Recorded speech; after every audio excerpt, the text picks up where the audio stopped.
Hello बच्चों, so let's see the question. यहाँ पे सवाल है, para and ortho hydrogen differ in dash dash. Option है atomic number, atomic mass, spin of proton and number of neutrons.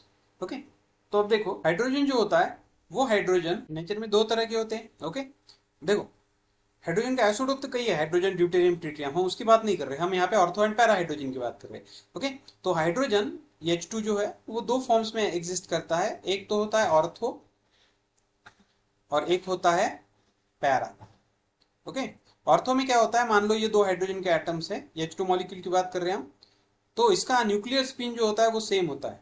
मतलब मान लो यहाँ पे क्लॉकवाइज है, तो फिर पैरा में क्या होता है, पैरा में ये स्पिन जो है वो एंटी क्लॉकवाइज होता है। मतलब मान लो इसका इधर है तो उसका स्पिन अपोजिट डायरेक्शन में हो।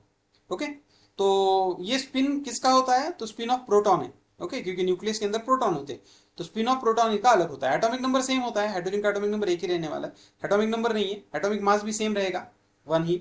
Okay, then number of neutron भी सेम ही रहेंगे, क्योंकि हाइड्रोजन का एटॉमिक नंबर और मास नंबर दोनों एक है, तो न्यूट्रॉन का सवाल नहीं है। तो स्पिन ऑफ प्रोटॉन, तो option spin off protons is the correct one. So hope you understood it well.